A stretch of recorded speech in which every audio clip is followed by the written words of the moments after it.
Briefing 1.2. So thank you for taking time to grace our event today, especially it's a Friday.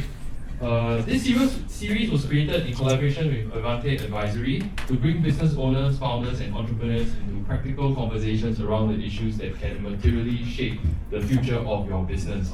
So for the first session, we're focusing on investors, capital, and control. Expect more interesting subject matters to come up. And for this, raising capital can be an important milestone for any company. But beyond headline valuation and amount invested, there are often much bigger questions to consider. What rights you're giving away? How could an investment affect your control of the company? What happens when your shareholders disagree? And what should founders understand before they begin negotiating terms with an investor?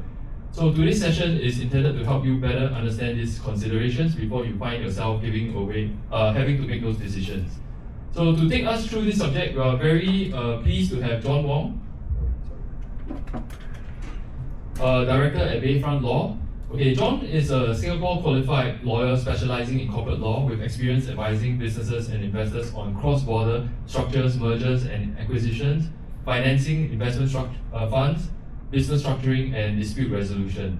Bayfront Law is a formal legal alliance with Nishimura and Asahi, Japan's largest law firm. Through this alliance, John is connected to an international network spanning more than 20 offices worldwide, giving him extensive exposure to both Singapore and cross-border matters. John also works closely with business owners, investors, and high-net-worth individuals on private wealth and Singapore-centric legal strategies, helping clients think not only about how to grow the business, but also how they are structured, protected, and ultimately preserved. So as part of AG's broader regionalization efforts, John has also been an important partner in helping us better connect businesses and investors to Singapore's legal, corporate, and financial ecosystem.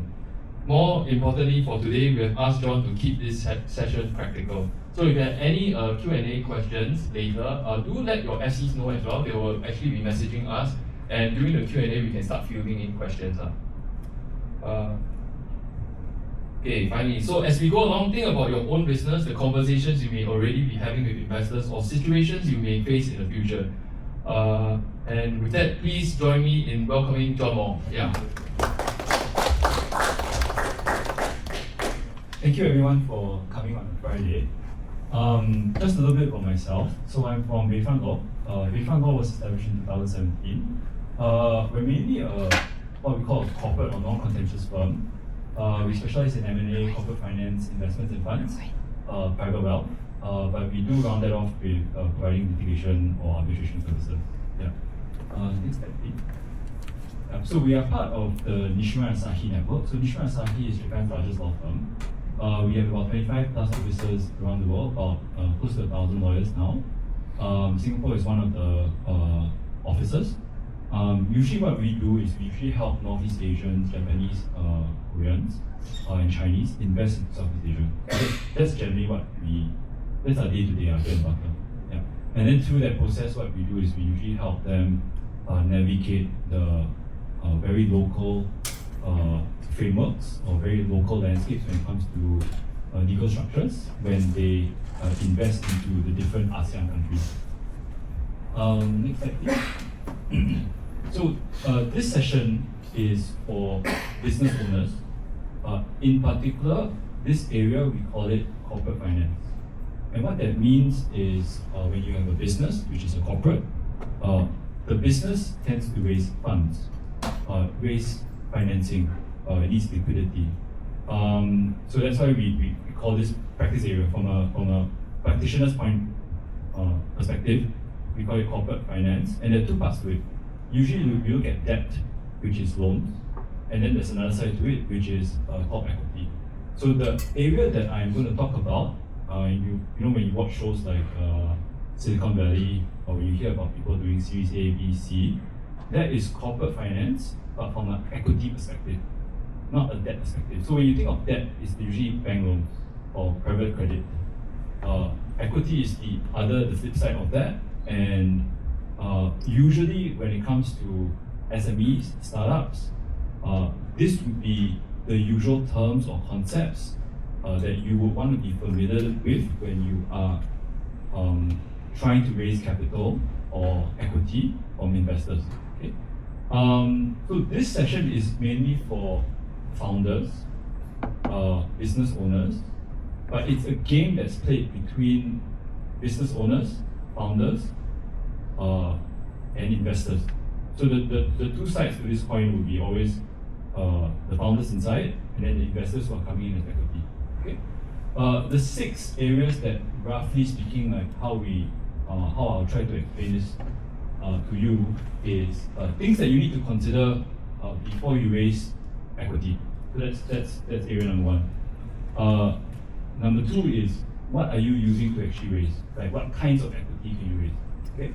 The types of shares, for example, loosely speaking.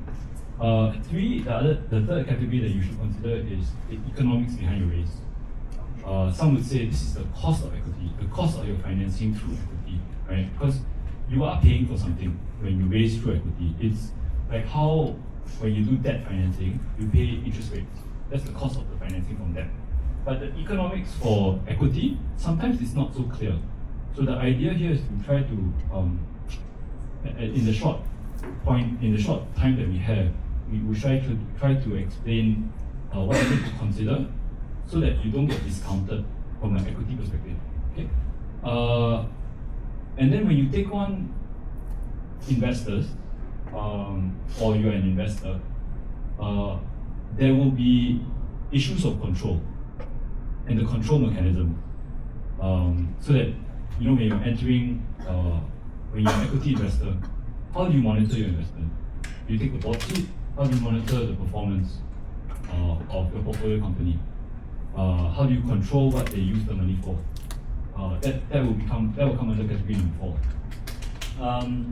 Category number 5 is more for founders to understand when, for example, when you raise, usually in these documents, in these structures, where is there personal liability?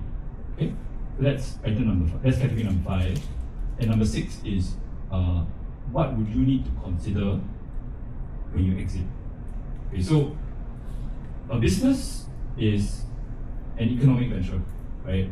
So while this is usually where you start, because to run a business, when you start a business, especially when you have a startup, you can't have debt financing because no bank is going to lend you money when you have no cash flow, for example. You have a good idea, for example, and you can go to angel investors, friends, and family to ask for seed money. Okay, so that's usually the conversation. And you need to already start thinking of what we call your exit. And these are the concepts that will govern or influence your exit. And what we would usually tell people would be that you should look at these concepts even from the very start, because it's very hard to change them later on. So maybe at this stage, what I'm trying to tell you here is that equity is in many ways, people tend to think that it's very exciting, when you say that, oh, I raised this amount of money from equity. But I think what is underappreciated usually is that it's a very complex exercise where sometimes you may not be able to see the full extent of the implications of what you've done. And that's usually what we call the cost of equity. Whereas debt is relatively straightforward. You kind of know you bring in X amount as a loan, then you pay your interest rate. You can prepay. You can maybe defer payment. It is very much more straightforward from that sense, even from an accounting perspective. But from a structuring perspective, and this is what I'm trying to point out here, equity can have many nuances. It can get complicated. And I think the idea is that if you are either the investor or the founder and you're dealing with these things, the idea is to try to understand so that when people are having conversations with you on equity, you can kind of understand what they're talking about. Okay? So these are the 6 categories that we've divided this talk into. And of course, if you have questions later, please feel free to ask, and I'm happy to talk to you after this seminar. Yeah, next slide, please. Okay, it's a bit small. right? But this is the first category. So the first category is before you go and get a raise, what do you usually need to get your house in order? If you're like me and you can't see, you're always welcome to come forward. Yeah. So usually, what happens, right,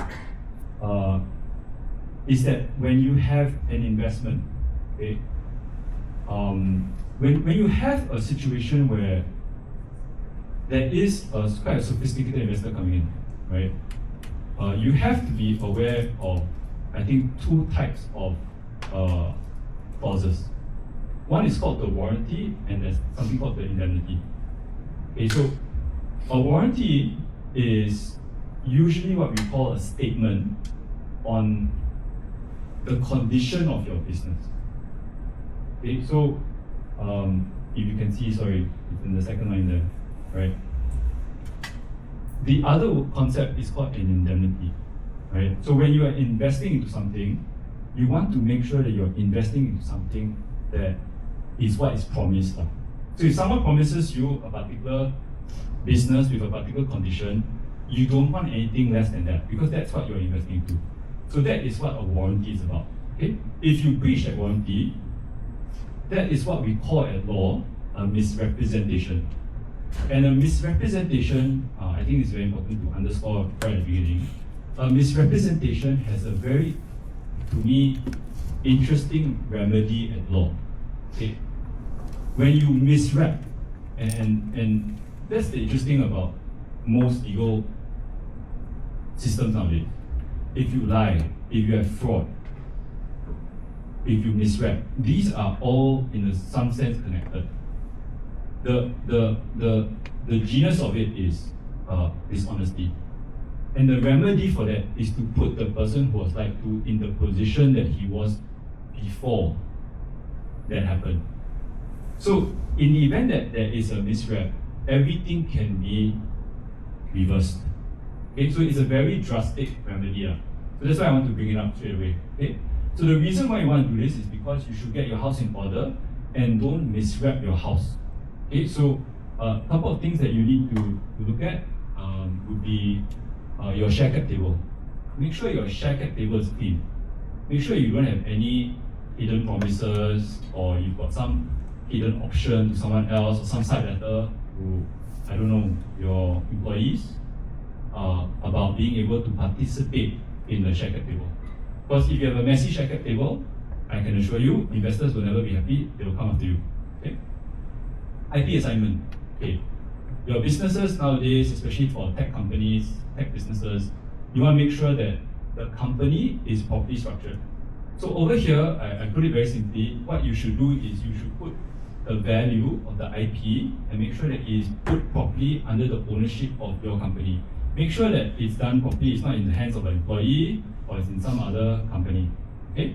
House it all together, consolidate it properly. Make sure ownership is certain. Okay? That's where you derive value for your shares for tech companies. Founder arrangements. Make sure that if there are more than one founders, make sure that everyone knows their role, and more importantly, founders are properly put in their place. Meaning, if founders, for example, don't do their part, they can be removed. Okay? Because you don't want to have a startup, right, that's carrying a dead horse eventually. Okay? Corporate records, make sure that all your ACA filings are up to date, your board and shareholder results are done properly, especially for, and this is very important, share title. Okay, so when we talk about equity, right, we are really talking about shares. The commodity that we're transacting in are shares. Okay, that means, right, you need to make sure that your share, when you tell people you're a shareholder, you really own the shares, right? So that's what I'm talking about here. Make sure that your CorpSec, your corporate account, your corporate records, from an ACA perspective, from a registry perspective, they're all done properly. Make sure that, for example, your properly issued shares as a founder, for example. Make sure that everyone who's entitled to shares are properly issued shares. You don't want disputes later on. Okay, so that's another housekeeping thing to be done. Share certificates should be issued. And if you have ESOPs, make sure that they're all properly done, issued or vested. Okay. Key contracts. Okay, this is quite important. So key contracts, usually we talk about 3 categories. Usually, one would be customer, vendors, suppliers, and the third one is your debt financing. Make sure that when you take on equity investors, it doesn't trigger any defaults. So people tend to forget about that, especially for banks. Banks don't like any change of control. They don't know who they're dealing with.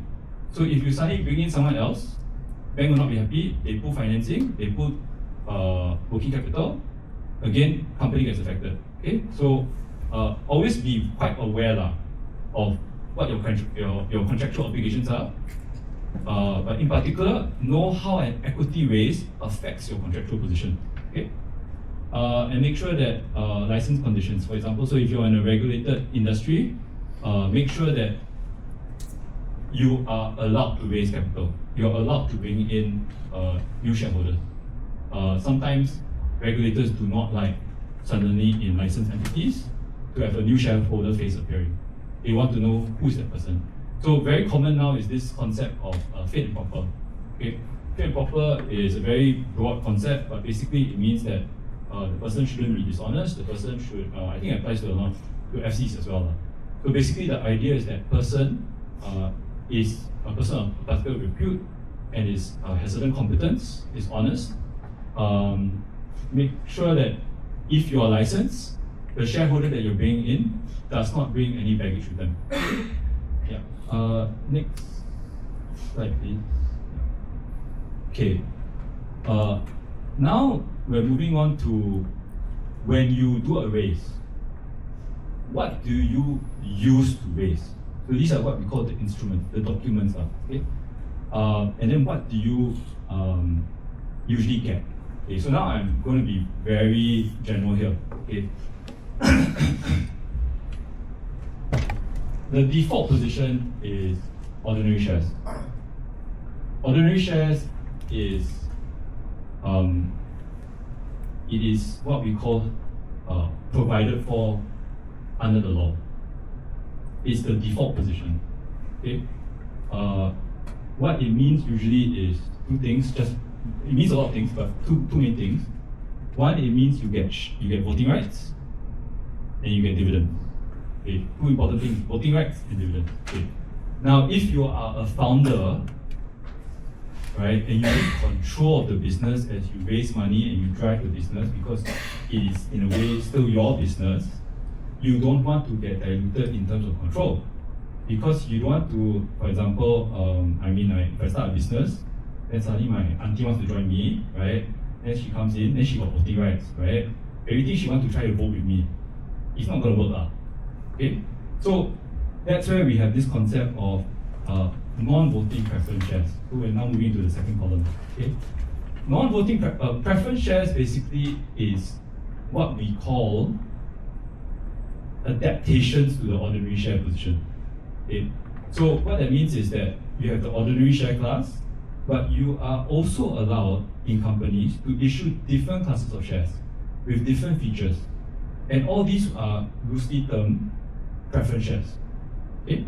So you can have preference shares with different economic and control rights. So they could have, for example, no voting rights, or they could have more voting rights. Okay? You can have different classes of preference shares, more than one class.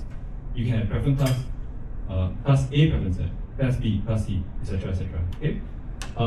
You can also tag different preference shares to different underlying assets under the business. So it gets quite fun for me. You can have a lot of ways to engineer and be quite creative about it. Okay? But usually what you're looking at is, it's a form, especially at this stage, when we talk about it, is you can make them redeemable.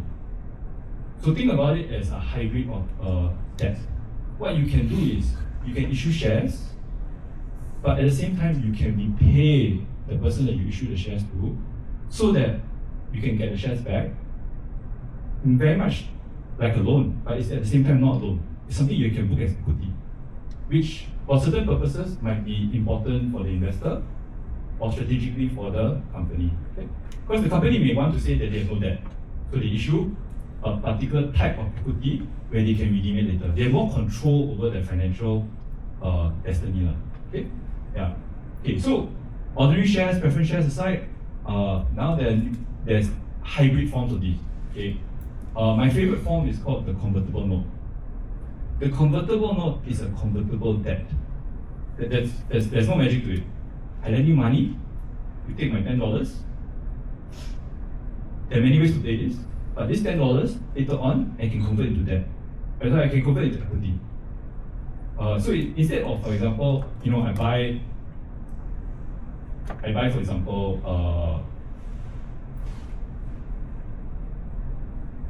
at $1, so I give you $100, and then I can get in the usual scheme of things. Let's say I'm doing ordinary shares. I give you $100, I get 100 ordinary shares. Okay. What convertible notes do is it's kind of like betting on the future. I lend you this amount of money, I lend you $100, but on the assumption that maybe in the future you go up, then I have a conversion price. I bet that I can convert at your higher valuation at a discount. But if I choose not to, I get my debt back. So that's why it's hybrid. So there are a few ways to play around this, but I just wanted to let you know there's a concept called convertible debt, convertible note. Okay? There's also a SAFE. SAFE stands for Simple Agreement for Equity. Okay. It is really a contractual right to subscribe for equity, but it's usually done in a way which is very straightforward. It's usually done on a template model. So if you go online, there are tons of SAFE templates to use, okay, which you can adapt for your own purposes. Yeah. Okay, so generally when we're talking about this area of law, we read corporate finance at this level, usually the conversation when it comes to the type of shares and what you're going to try to use to subscribe for it, it's the ordinary, the preference, the convertible note, and the SAFE. Okay? Next slide, please. Okay, so this is a bit more detail on the convertible note, which is one of my favorite tools. Like I said, usually there's what we call a valuation cap. What it means is that you can set the value on which you convert the debt into shares. It sets the threshold. Okay. And then what you can do is you either use a discount to convert, or you use the cap to convert. Okay. Yeah. Sometimes what we also do is we include most favored nation clauses into this as well. Meaning that you, if someone else got a better deal, you're automatically upgraded. Automatically, they must do it. That's the concept behind it. Okay?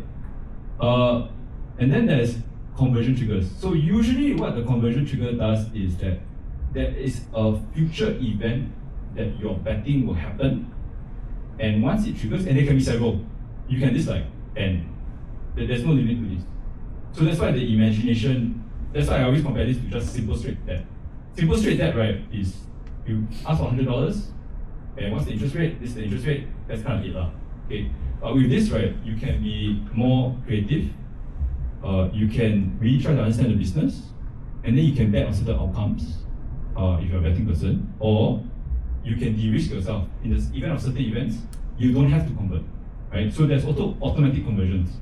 So once that event happens, you can convert straight away. The company has to convert. So you're assured of an outcome. Or you have it at your option. You look at the company, you think about it, you have X number of days, then you decide. Okay? At the same time, while you are in your debt mode, you are still accruing interest. So the amount that actually in the end converts usually will be the principal plus the interest. Then that converts into equity. Okay? And well, yeah, I mean that's the last one you can see is maturity, but that's the same for any debt instrument. Okay, next one please.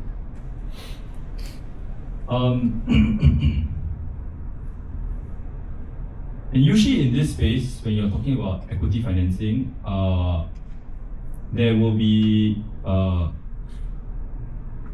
two concepts usually bandied around. People can get confused over them. The concept is pre-money and post-money. Please don't get confused by this. Pre-money and post-money simply means the valuation of the company before money is invested, and post-money means after it's invested. Okay? But the reason why we brought it up here is because what you want to try to do is usually you want to, if you're the founder, for example, okay, you want to try to fix using these concepts, you want to try to fix and limit your dilution. So that no matter what happens in a raise, you don't get diluted. You try to maintain a certain before and after. So you think of it as when we talk about pre-money, post-money, it's kind of like before and after. When we talk about people who put on weight or lose weight. If you are a skinny person before investment, then that's your weight. Then after investment, you're a fat person, right? Then that's the picture that we're trying to show in terms of the valuation. But what we want to do is we want to try to evaluate what is the effect that it has on the founder or the investor or pre-existing investors in terms of their percentage, their shareholding percentage. And what we want to try to do is we want to make sure, because usually a company typically goes through 3 rounds, Series A, B, and C. Typically. There's no legal or fast rule on this. But what you want to do is, you want to make sure, a founder wants to make sure that by the end of the 3 rounds, the 3 standard rounds, they maintain majority. Or they maintain enough to get the exit that they want. Or they maintain enough in terms of control. Otherwise, what's the point of doing a business? You do a business and then you don't even have majority of your own company. Right? It doesn't make sense. You cannot raise to the point where you are diluting yourself. Yeah, so pre-money, post-money, very important concepts in terms of understanding when you do that round, what does it look like for you after you come out? Okay, whether you're an investor or a founder. Yeah. And it's always important when you're dealing with a company that has an option pool to factor that in. Okay, because options are quite a fashionable way to encourage your employees to stay. Yeah. Employees so that they work, it incentivizes them. That's not something that I agree with, so bear with me on this. Basically, my point is, I don't think equity is that attractive for both business owners and employees to go and earn, because it's a very illiquid asset. Actually, there's no market that you can actually go and sell it to most of the time, unless you go and list. Yeah, so you only get that liquidity if you succeed in listing, and if listing is your exit, you know what I mean. Otherwise, the owner is diluting himself. Yeah. But it's important, I guess, for this part to understand that please factor in the potential option pool, because options may not realize immediately. Okay. Next slide, please. Liquidation preference. Yeah. Not a complex topic. But usually when you're raising and you're doing a preference share, which as I mentioned is different from the ordinary share, liquidation preference, what that means is, in the event of insolvency and the liquidation winding up, who gets the money back first? So investors will usually try to say that, and to safeguard the investment, they put in $10. In the event of insolvency, they want to make sure that they get back first before the founders. So there's usually a liquidation preference factor in the conversation when you're trying to raise capital, but this is usually the worst case scenario situation. Okay? Next slide, please.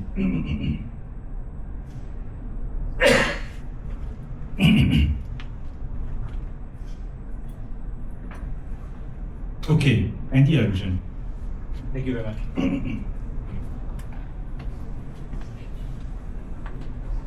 anti-dilution is very important. Like I said, for founders, you never want to get diluted. Never. You should spend all your time looking at this. You should try to understand how you're going to get screwed in terms of a sophisticated investor coming in. The game is always how do they get more out of the investment, which is normal. It is the game now. So how do you give less? Your primary defense is to make sure that you're not getting diluted. So try to understand how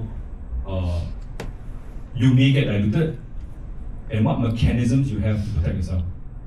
This part was drafted to explain to how investors, when they put in the money, how they also can get diluted. So remember that founders, they can get diluted because the investors are coming in. But imagine you're not the first investor, you are the first investor. When they go and get another raise, right, you get diluted as well, along with the founder. So both of you get diluted together. Okay? So there are certain terms that you should just know about. So full ratchet means if there's a down round, right, you get diluted at a price equivalent to that down round. So you are, especially when you're doing the convertible note that I mentioned, your conversion price also goes down. But what it does is, at least you can convert at a lower price, which allows you to get more shares. Okay? Then there are formulas that you should be familiar with. So when you're converting and you need to adjust, right, for example, a down round, you can adjust your conversion price. And then there's a particular formula that's quite market standard. So the new conversion price will be your old conversion price multiplied by certain adjustment mechanisms where you're looking at the fully diluted share cap table, but divided by what was actually issued. Yeah. Then there's a narrow version of that where you it's the same formula, but you take out all options, and basically you're not doing it on a fully diluted basis. Okay. There are carve-outs when it comes to anti-dilution. When, for example, there's an ESOP, or there are existing convertible notes which are not considered part of the equation. Okay? And the best way for a founder to protect themselves is to use a concept that we call pay to play. That means if an investor does not continue to put in money again with the next round, then they confirm get diluted. They get diluted even more. Okay, okay, next slide please.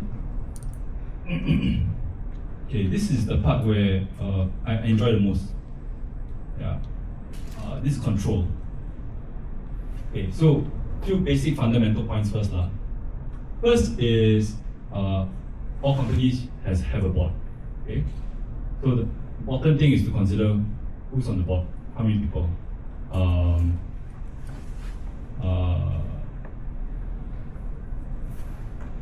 Sometimes investors, they don't get a board seat because board seats is double-edged. When you become a director, you are subject to fiduciary duties, responsibilities. Not quite fun. Okay, so you can apply and get maybe observer rights. You can't vote, but you get visibility on your investments. Yeah.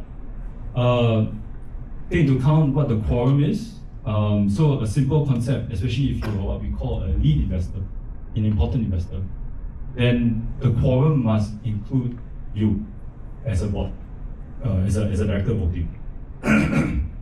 What that means is,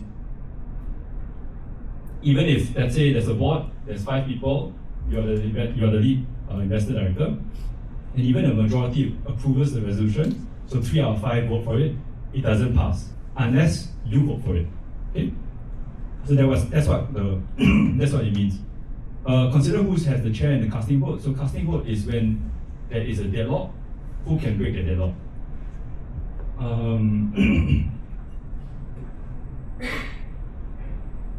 Now, as I mentioned just now, sometimes investors will not want to take up director's position. And it could be because they're in conflicting positions or they're in a business that's competitive. And when you are in a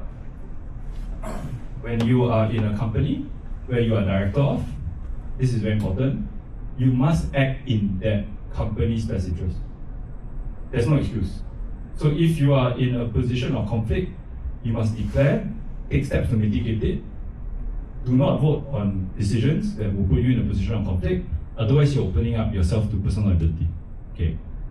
Now, that is what boards usually look like, as I mentioned. Okay? That's the composition. That's how people operate boards in terms of voting, etc. But where the main battle occurs usually is in what we call reserve matters. So the concept of reserve matters. So I'm looking at the square on the right. Reserve matters are typically minority protection mechanisms. So what that means is, even if I invest and I hold 10% in a company and I'm the super minority, but my 10%, I paid for that because I paid for the equity by investing in it. What I buy, and this is why equities can be so much more complex and maybe interesting for than compared to that, is because after I put in that money, and even though I'm the minority, I can negotiate for reserve matters which operate to protect my minority interest. So common examples are, the company cannot issue more shares without my permission. So I cannot get diluted. It's essentially an anti-dilution protection mechanism. Yeah, you cannot borrow further without my consent. You cannot change your share capital structure without my consent. You cannot hire people. You cannot approve the budget sometimes. All these are different options that you can choose. So this is where the cost of equity suddenly skyrockets. So for let's say that 10 million that you take from me, and although you give me 10%, but if I can have control over so many of things, like for example, founder remuneration, I basically own your ass. You see what I mean? For that 10 million, for that 10%, you suddenly are really subservient to me. I essentially can strangle your company, right? So this is the part where I think founders, companies, investors, to me this is the interesting part, because you have that contractual right, to really potentially be more powerful than the part of disproportionate to your share voting, your share, the votes that your shares accord you. Okay. Next one. Next one. Okay. The other concepts that you can consider when it comes to you personally as a founder would be, it's quite common for founders to do reverse vesting. Okay, so reverse vesting is the concept where you give yourself shares first, and then you earn it because you are the boss. Okay, and then you prove yourself over X number of years, right? You will earn it. It's kind of like a ESOP, but it's more for the founders. Now, just be careful of that, because if you don't earn it, the investor who comes in can take it away from you because you don't deserve it. Okay. Then there's the good lever, bad lever concept. So as I mentioned before, when it comes to founders, usually there are maybe a few founders, and in the life of a company that develops, not all founders are equal. Some will drop out, some cannot make it, some don't have the capability to be founders. Because to be a business owner, it's really 24/7. Okay? Some people want the 9 to 5, they will drop out, and then they become what we call a bad leaver, and then they will be bought out, or they will be diluted, or they will be a discount will be applied to them, basically. Okay. Consider keyman and lockup provisions for yourself also, to make sure that you are not locked up personally. Okay, so for example, if I'm investing in a company and the business is very dependent on a key man, I will want to make sure that the key man stays for another 3 to 5 years to make sure that my investment is safe, right?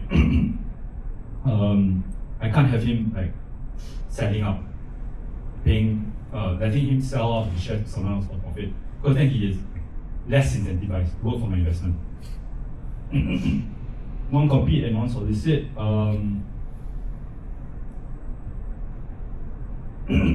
Something that investors think about a lot. If you want to invest into something, then suddenly have the founder leave and set up a competing business. Right? Founder warranties. Yeah. This goes back to the concept I mentioned right at the beginning. Warranties and indemnities. You want to make sure that you do not overpromise. If you overpromise and you cannot meet it for some reason, investors can potentially come after you. So just be careful of that. Disclosures. So usually, and I'll come to this in a minute, but just bear this in mind in a minute. Disclosures are the best way, and disclosure is just another way of just be honest, right? Disclosure is another way of dealing with the warranty situation that I talked about. So usually when people invest into something, they use something called subscription agreement. It's not a fancy term, it's basically a contract that sets out the terms and conditions of the investment. In these documents, there will be warranties. And what you can do is you can give disclosures against those warranties so that you water down the effects of the warranties. Okay? Next step. So the other thing is exit. Okay, so you build up the business,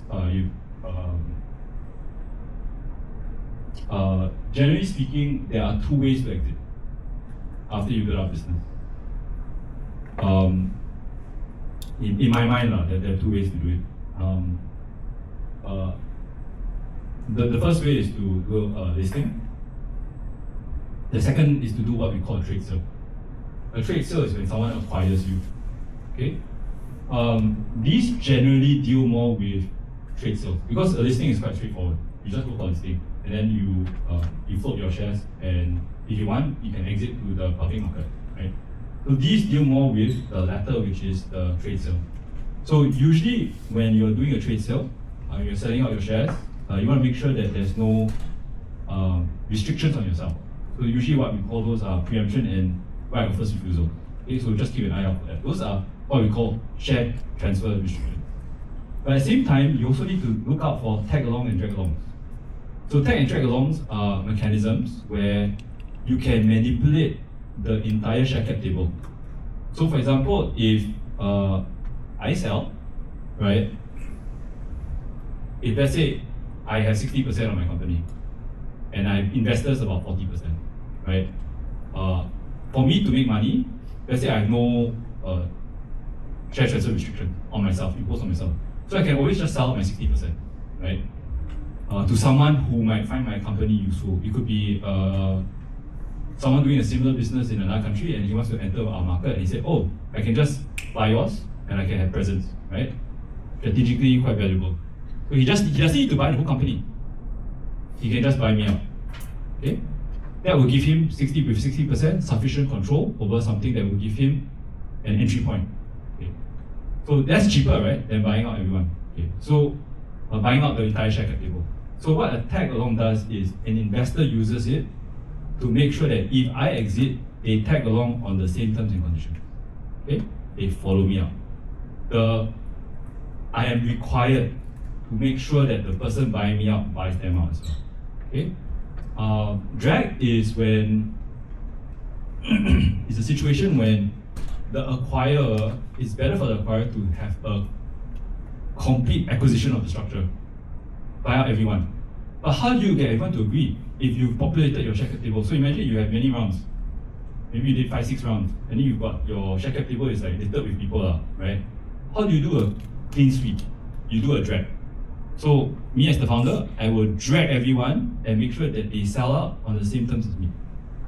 Then I can present a very clean acquisition to the acquirer. Yeah. Okay. Redemptions and put options. The idea is to see, like I said much earlier, a redemption is a way to clean out your share cap table. So for example, someone has given you money, the $10 or the 10 shares, and it's like it's a bit annoying to have it on your share cap table. You want to get rid of it, right? Because it's very difficult to give so many shareholders stuff, right? What you want to do is you want to have the option to redeem them out. Just pay them and tell them, show them the door basically. Yeah. Exit obligations are covenants to see whether you can as I mentioned, deliver a particular listing or trade sale. So what that usually means is investors, when they invest, especially what we call pre-IPO investors, they like to invest and they want to be assured that in X number of years, you have a roadmap to listing, and therefore they have a roadmap to their own exit. And you should also look out for earn-out clauses, anti-embarrassment clauses, or any withholding mechanisms that do not allow you to part with your proceeds. Okay. Okay. So mistakes that founders do. Well, they seem to. I think at no fault of theirs, but they seem to overlook these things. A lot of them tend to, in a rush, right? They tend to enter into documents that are not binding, not enforceable. Okay, it's like the napkin kind of contracts, you know what I mean? No consideration. It's not something that you can enforce in court. Yeah. They also sometimes get distracted by what we call a headline number. Oh, I'm going to raise 20 million. But like I said, what are you actually paying for that 20 million? They may not really consider the true cost of the equity. They may forget about the conversion mechanisms if they're doing, like I said, hybrid instruments. For investors or founders, there could be misalignment when it comes to veto rights, when it comes to the reserve matters. And warranties, especially for founders, you want to make sure, especially if you are raising money and you are promising investors a particular condition, you want to make sure that your warranties are well drafted, well crafted, make sure that you're not over promising anything that can come back and bite you, or you provide insufficient disclosures to water down the warranties that investors are trying to impose on you. And making sure that when investors do due diligence on you, you yourself are not surprised. Right? So sometimes when we're doing due diligence, the investor finds out something, I call the founder said, oh, I also didn't know. Yeah, there's no defense. Okay. Next slide, please. Yeah, so this is more for people who haven't done it before, but this is the usual process when it comes to equity raise. Okay. Usually, what will happen is that you enter into a non-binding term sheet, which sets out in very broad terms the clauses, the terms that you like as an investor and as the investee company. Then based on that term sheet, they go and do due diligence, whether it's financial or legal. And then we come up with what we call the definitive document, which can comprise usually of a subscription agreement, but usually there will be a shareholders agreement, because once an investor comes in, they become part of the share cap table. Then there's usually a shareholders agreement, and all these are based off the term sheet that was agreed. So the term sheet then guides this process where we prepare these documents, and then we need to get approvals to get the shares issued in exchange for the investments, for the investment monies. So usually that is when we actually do that and we issue the shares, and in return, in exchange, we get the monies. That's called completion. Okay? Yeah. Okay, great. One last slide, I think. Yes, so key takeaways usually would be valuation is usually the most important term, but with that valuation, it's very malleable. You can use it in many different ways, especially when it comes to conversion. It can also be a bet on the future. It can also be a conversion trigger. Share cap tables, please be very aware of the promises that you made to people. So although people may not already be in the share cap table, what we say, make sure that you understand what your share cap table is on a fully diluted basis. Fully diluted basis is a fancy way of saying, please know who you promised shares to and account for that as if they have been issued shares. Okay? Make sure that you are aware of the control terms, because like I said, it relates to your true cost of equity. You are usually when you're playing the equity game, you're usually not just giving up shares, you're giving up control. Okay? And for founders, just understand where your personal liabilities sit. And as I mentioned right from the start, do your housekeeping before you are subject to due diligence, and you know where you stand, so you're not surprised by anything. Great. I think that's all for me. Yeah. Thank you very much, everyone. Great, thanks a lot, John. So I think he has provided many insights in terms and options. My experience with John has been very positive of recent, especially understanding all these structures. I've run business for over 20 years. And through him, right, I finally understood how complex all these structures and assets and all my equity ownership can be leveraged upon. So I think moving forward, maybe what we can do is also to have some Q&A. So if you guys have any questions, you can take the mic from me, and then John will try his best to answer you guys. I think we are probably about maybe 15 to 20 minutes on this. Yeah. Shall we? Anyone? Don't be shy.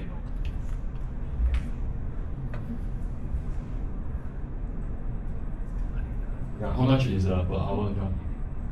Your cost. So you can leverage on this time to maybe try to ask some questions. Maybe some of the terms that are on it, like ESOPs, like how do companies give out their shares to their staff. Yeah. What's the question? No question. Oh, okay. You still have your mic, right? Because I have some questions.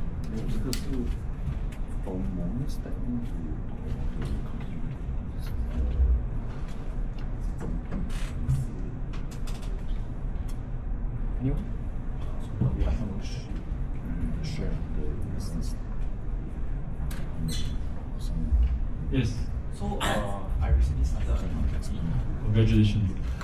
Congratulations. I recently started a company, and it doesn't have a lot of revenue, but we have assets, and actually I'm actually interested in, let's say if I'm interested in raising capital due to future investments.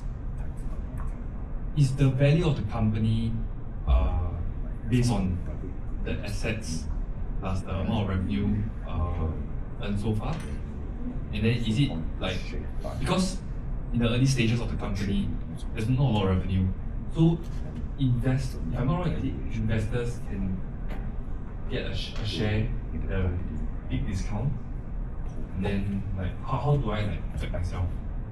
Okay. Thank you for your question.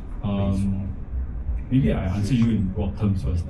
So, I think my first response to you is valuation is very subjective. People do try to present it as a science, but the truth is that when it comes to valuation, I don't think it's really a science. It's really willing buyer, willing seller. You know what I mean? So it's a bit like art, but people try to standardize it, which is a very human thing to do. So what people usually do is they have different kind of models, and it really depends on your industry on what is the standard or agreed most appropriate way to value your company and its business. Yeah. So number one is they look at the industry. Okay. There could be many reasons given on why that would be the best way to value a company in the industry. So you will notice that these things change. So for example, before the internet, right, people would look at cash flow, revenue, to really understand, and also your EBITDA, right? Basically, how profitable are you after tax, right? That makes sense, and I think that's the orthodox way, right? But when you we have since gone from that, right? And suddenly we are now valuing loss-making companies in the billions, and they use metrics that may not be agreeable among many people. So sometimes people look at the number of subscribers you have, right, as an indication of your future success. But basically, valuation tends to be forward-looking. It tends to try to understand what's the value of business now, but based on a premise of future success. That's to me the understanding, conceptually, right? But what would be the best methodology of that? It depends on your industry. it depends on the people involved in that space, and then usually there's a consensus on that. When it comes to what you just told me, it could be depending on the investors looking at your space. Is the income more important now, or your assets are more important? You know what I mean? If the idea is that you're going to be having more cash flow in the future because of your assets, but you're not having it now, then they might be willing to pay a premium now in order to get access to your cash flow later, right? Yeah. So that's thinking. I think that without knowing your business, what will be going through people's heads. Yeah. Hope that's helpful. Then how do I calculate, use of like the methodology to calculate, like is it 5 years time, 10 years time? What's the standard? There's no standard, but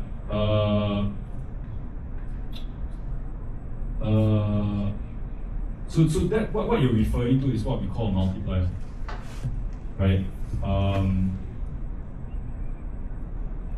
Another way of looking at this is, let's look at the stock market, right? So if you look at the US stock market now, I think the multiple is based on earnings per share at 35 times. So I think so. I'm not really a follower on that, but I just try to keep track because like for my industry, right, we kind of need to know where valuations are, right? So the reason why we keep track of that is because if you chart it out, 35 times earnings per share of what you generally pay is historically extremely high. Yeah, but that is in itself not the biggest in terms of what we would say overvaluation. I think Tokyo in the late 1980s or early 1990s was 60 times or 80 times earnings per share, historically speaking. That's the biggest, right? So that we've seen in terms of our history, in terms of globally our economic history. So what would be best for you? It's not for me to say. It's really determined by the market, right, at that point in time. So that's how the whole concept of unicorns came up. Because people were willing to pay more, an absurd amount of money for that amount of potential earning per share. See what I'm trying to go? Yeah. Thank you. You're welcome. Okay, maybe we have one that was submitted. Maybe what are the things we need to watch for when raising money from angel investors, especially? Angel investors, very tricky group of people, because they don't come in with a set expectation, right? That's the difficulty. Some are very happy to just go along with it, and if it works out, that's great. They love you, yeah. There are those that don't expect a lot, but there are those that, if you are running a loss, right, and you don't understand how that happens, because business is, especially when you're trying to expand, you might go through periods of loss, and then they get very angsty, and then you have to deal with that. So to answer this question very simply, if you're having angel investors, my suggestion is to do two things. One is to make sure that they have no voting rights, 0. They just shut up, right? You don't want the noise. Okay. The second thing that you should get potentially would be to have the ability to buy them out, redeem them out, because initially the money would be helpful, but at some point, hopefully, you don't need them around, and then you just pay them out in a multiple, basically. So one way to do it is maybe to just say, I'll buy you out in 2 years' time at 1.5 times. And that's perfect. Yeah. Any other questions? Okay, come.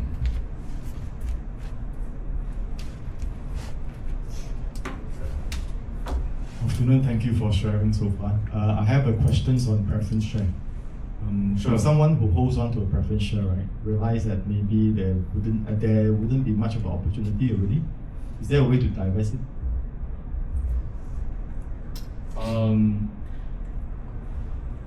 It depends on the dynamic that you have in the company. You look very familiar. Have you met before? Maybe. Yeah, somehow you look very familiar. Thank you. But to answer your question, so maybe I go into more detail now.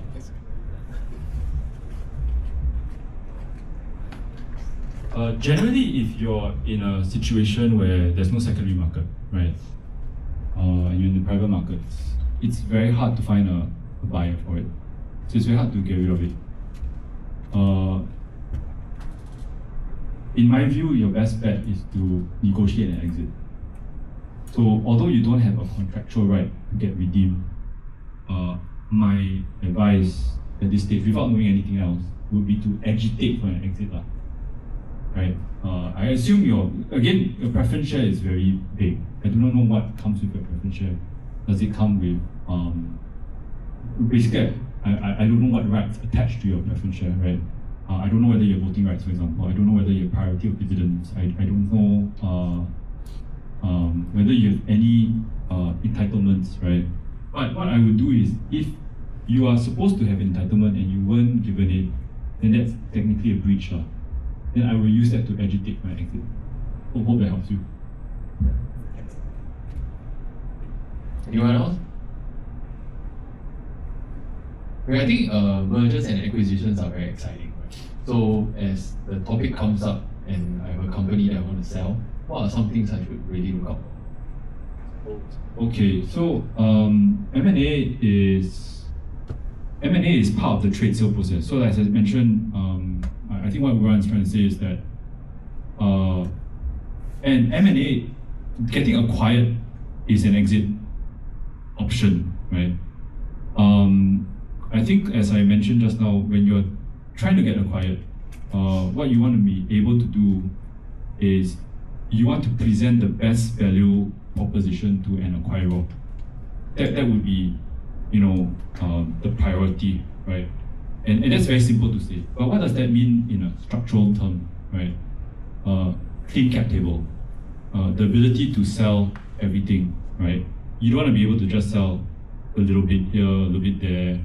No one wants to buy something with legacy issues or baggage, right? So from the very first day, what I would always suggest is to make sure that if you're the founder, it's your business and you're raising money, but you want to be able to sell out one day, please make sure that you have drag along rights. That means you can just drag everyone and make sure that there's a clean exit for yourself, right?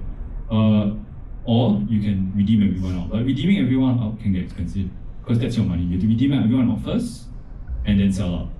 The risk is that you pay first for everyone to get out, then you don't get acquired. And what's the point, right? Yeah.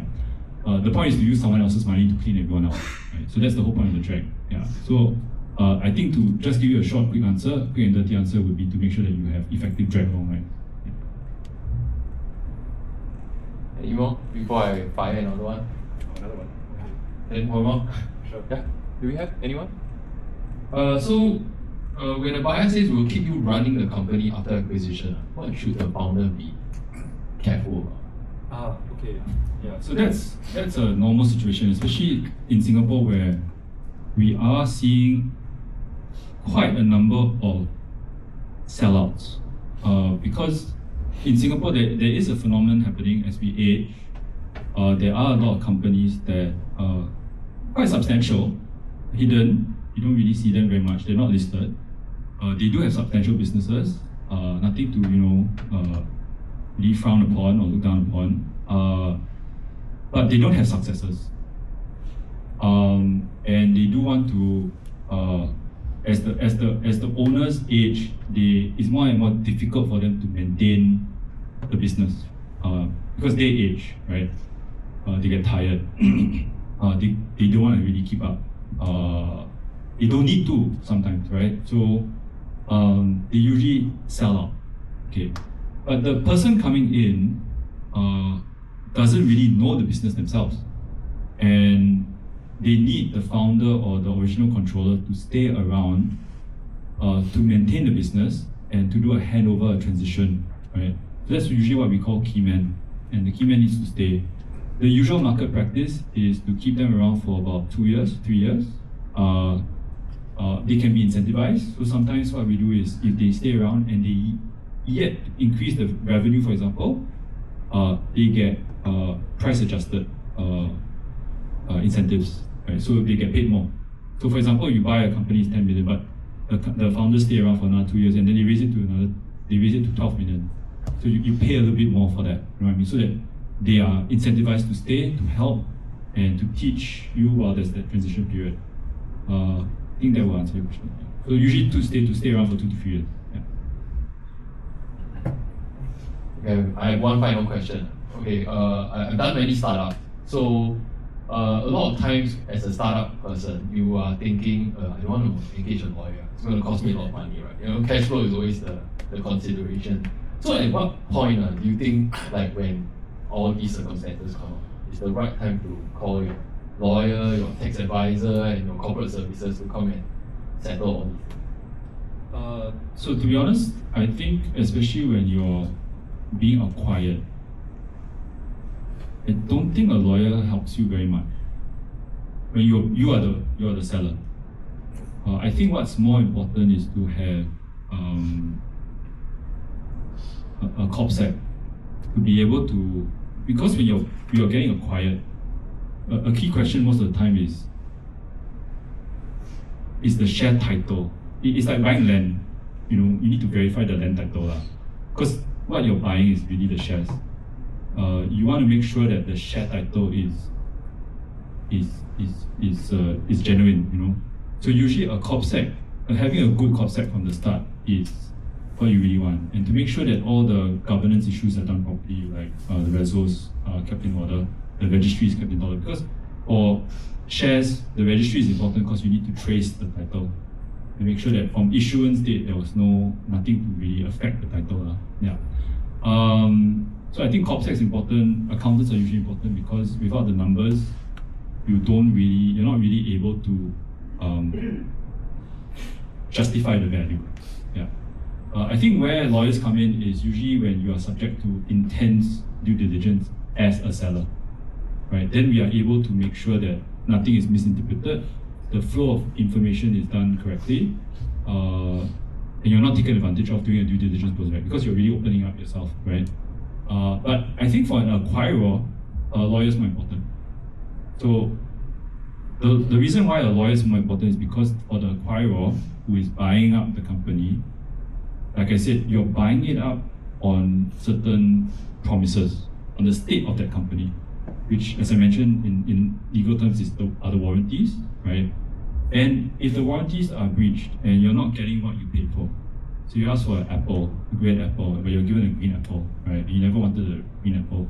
What are your remedies, right, in that stage? So the idea behind having a lawyer when you are the acquirer is to make sure that you get what you want, and if you don't get what you want, right, how do you go after the people who had misled you into that situation? Yeah. Okay, thanks a lot, John, for his sharing. One One more? Yeah. Why did the red and green apple prompt you to suddenly?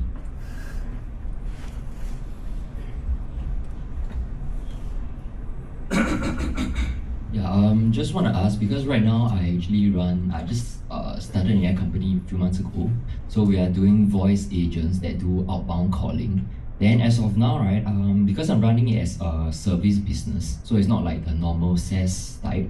Regarding this, because the real asset is actually the entire orchestration and the IP itself and the workflow. So there isn't anything like maybe in terms of the guy that mentioned like assets. So in terms of this, right, if let's say investors were to come in, then how can they actually value the entire orchestration or data? And of course, what stops their IP from transferring out of my hands? I understand your question, and that's something where, I mean,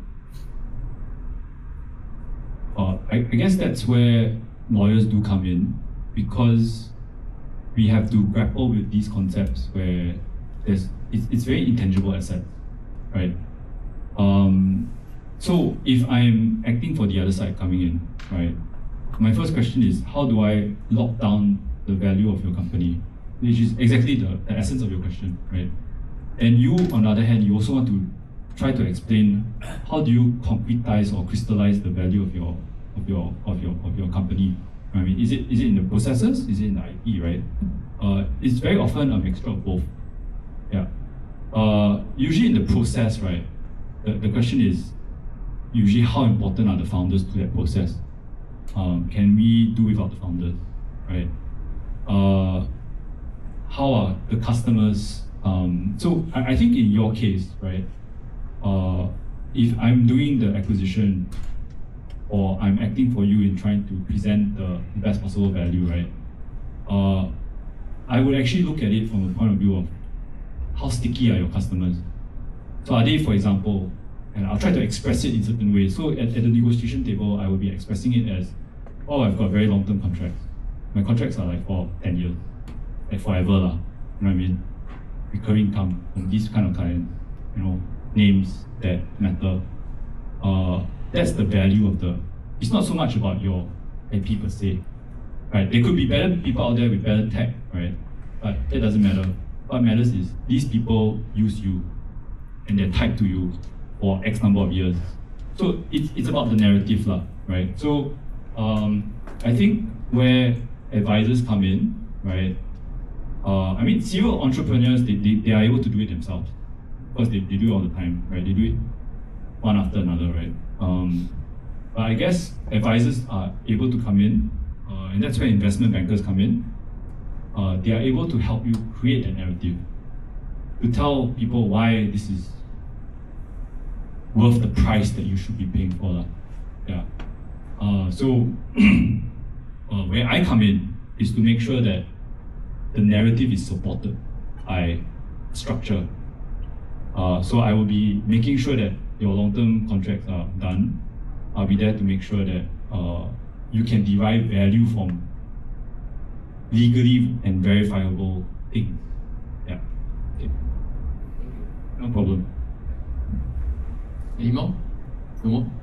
Okay, then I would like to invite JY to talk a little bit about Avante Advisory. So, because I think in this whole ecosystem of whether it's legal, whether it's corporate secretarial, it's actually a lot more complex than that. You know, a lot of people think that corporate secretarial is just like filing your AGM and doing your accounting. But I think corporate services has a full ecosystem that helps with companies. So, yeah, JY, please. Okay, thank you. So my name is JY from Avante Advisory. We are essentially a platform that works with various partners like Bayfront Law, or corporate secretary firms, accounting firms, tax advisors to provide services that can help with your business needs. So next Saturday, on the 29th, is where John and I will have this thing called the Business Clinic, where we spend 30 minutes with, if you book an appointment with us, we'll spend 30 minutes with you to go through business matters, things that you have concerns about, issues in your company, and then, yeah, if you have friends.